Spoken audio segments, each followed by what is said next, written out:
A probabilidade é uma equação matemática que, quando aplicada à realidade, pode receber o nome de coincidência.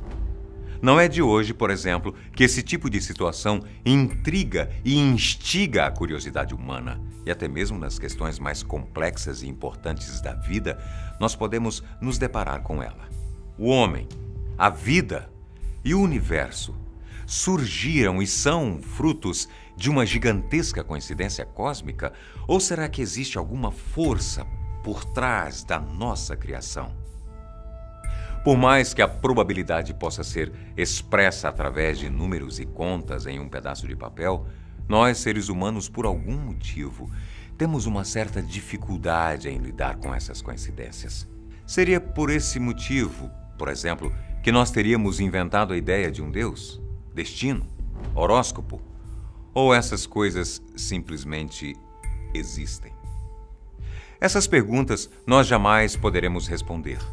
Mas a vida nos mostra todos os dias que coincidências existem e podem ser muito mais assustadoras ou difíceis de se acreditar, principalmente quando estamos falando de crimes.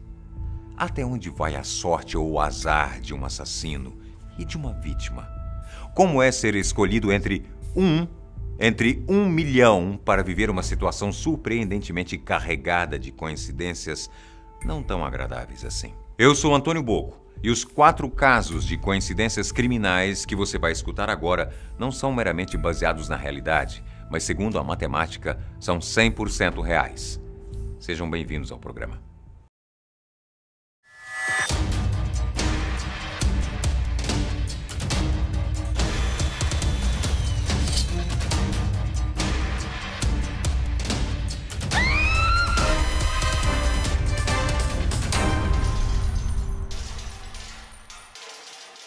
Primeiro caso: Sarah Talbot e a doença de sangue rara. O ano era 1964. Na ocasião, Calvin Jones, um homem de 33 anos, e Sarah Talbot, de 23, viviam um relacionamento conturbado. Ambos viviam na Filadélfia e no dia 13 de junho daquele ano, algo inesperado aconteceu. Após passarem horas discutindo dentro do carro, Jones, que já tinha histórico de ser um homem violento, usou uma mangueira de borracha para acertar Sarah 15 vezes. Sarah ficou inconsciente e, por não saber o que fazer, Calvin teria passado as próximas horas dirigindo sem direção com sua namorada desacordada ao seu lado. Não demorou muito para que ele finalmente percebesse o que havia acontecido. Sarah não acordava, não respondia e muito menos demonstrava sinais de que ainda estava viva. Como Calvin Jones já contava com passagens pela polícia por tentar envenenar uma antiga companheira, ele sabia que o seu crime teria um agravante. Por isso, ele mesmo decidiu dirigir e se entregar em uma delegacia. Mas a história de um assassinato frio e cruel iria virar de ponta cabeça depois que peritos que realizaram a autópsia do corpo descobriram que Sarah sofria de uma doença rara de sangue que àquela altura do campeonato estava criticamente agravada. A anemia falciforme é uma doença genética que reduz drasticamente a expectativa de vida de seus pacientes. Essas pessoas são consideradas mais frágeis que as outras e, segundo os exames laboratoriais, mesmo se Sarah não tivesse sido agredida por Calvin, ela teria morrido na manhã seguinte, uma vez que já estava muito doente. Por essa coincidência do destino, Calvin Jones não pôde ser julgado pelo assassinato de Sarah Talbot. Afinal, era impossível para a polícia determinar se a causa da morte da jovem realmente havia sido os seus ferimentos ou o avanço da sua doença. Por isso, a sua pena foi determinada referente à agressão agravada pela antiga passagem que Calvin já tinha pela polícia. Segundo caso: roupa errada na hora errada. Na noite do dia 16 de novembro de 1983, uma mulher foi covardemente atacada e estuprada enquanto atravessava uma rua em Lowell, Massachusetts. No dia 17, apenas 24 horas depois do primeiro crime, outra tentativa de estupro ocorreu na mesma região. Mas dessa vez a história foi diferente. A vítima conseguiu reagir e escapar, fornecendo no mesmo dia uma descrição bastante específica do seu agressor. uma blusa vermelha de capuz, uma jaqueta do exército e uma faca. Eram os itens fundamentais que identificavam o suspeito. Muito específico, certo?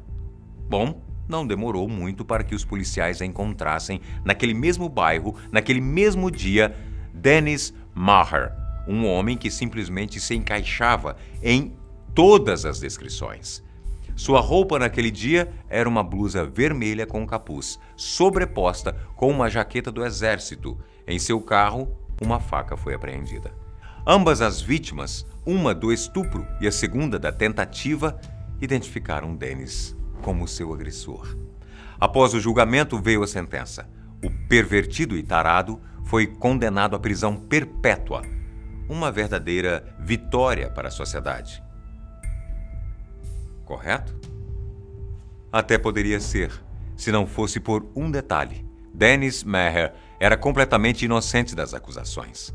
Dennis acabou sendo confundido pelas vítimas simplesmente porque estava, graças a uma infeliz coincidência, com as mesmas roupas do verdadeiro criminoso. Por ser militar, era comum que ele andasse com uma jaqueta com a estampa do exército e com o porte de uma faca. Levaram-se 19 anos para que a justiça corrigisse o seu erro. E após um exame de DNA que comprovou a sua inocência, Dennis foi finalmente solto e liberado para voltar a conviver em sociedade. 19 anos depois. Quem é que poderia imaginar que a roupa que você escolheu usar em um determinado dia poderia mudar a sua vida de uma maneira tão trágica assim? Terceiro caso, os desaparecimentos dos irmãos Palmer. O nosso terceiro caso começou em 1999, faltando apenas poucos meses para a virada do milênio. Naquele ano, Michael Palmer, o mais novo de 3 irmãos, tinha apenas 15 anos de idade, quando voltava para a casa de uma formatura. Ele seguia em sua bicicleta acompanhado por amigos que também pedalavam para o mesmo bairro. Como já era madrugada, os garotos não podiam dar bobeira e Michael acabou ficando para trás, se afastando um pouco do grupo. O jovem nunca mais retornou à sua casa. A sua bicicleta foi encontrada dentro do rio Little Susitna. Os tênis que o garoto usava foram encontrados enlameados a 800 metros dali. Na ocasião, toda a vizinhança se mobilizou para ir em busca do adolescente. Seus pais e seus 2 irmãos mais velhos procuraram pelo garoto freneticamente. Michael Palmer foi declarado morto, mas o seu corpo nunca foi encontrado. 11 anos mais tarde, o destino provou para a família Palmer que as coisas definitivamente poderiam sim ficar piores. Em 13 de abril de 2010, Chucky Palmer, o irmão do meio, já com 30 anos de idade, estava em uma viagem com amigos e familiares. Eles estavam hospedados em cabanas nas montanhas de Talkeetna, quando decidiram passear pela neve em snowmobiles. Mas foi aí que o destino, ou melhor, a coincidência se fez presente na vida dessa família. Chuck, aleatoriamente, acabou se afastando do seu grupo de amigos e, ao ficar para trás em meio a toda a neve que fazia, ele acabou sendo declarado desaparecido. Essa era a segunda vez que a família Palmer saía em busca de um filho. Chuck nunca foi encontrado e, por isso, foi declarado morto. Quarto caso, os bilhetes misteriosos. No dia 6 de dezembro de 1983, um homicídio foi registrado em um lote abandonado em Hialeah, na Flórida. A única coisa que a polícia sabia é que um homem hispânico havia sido estrangulado até a morte naquele local. Durante a investigação do crime, a polícia se deparou com uma situação intrigante, mas nem tão incomum quando o assunto são assassinatos e serial killers. Uma série de poemas foram encontrados escondidos pelas árvores, caixas de correio, postes e por toda a vizinhança em que o crime havia ocorrido. Os bilhetes, por sua vez, traziam poemas que assustadoramente relatavam informações e detalhes sobre o crime. O primeiro bilhete encontrado dizia: "Agora o motivo é claro e a vítima também. Você conseguiu todas as respostas. Apenas siga as pistas."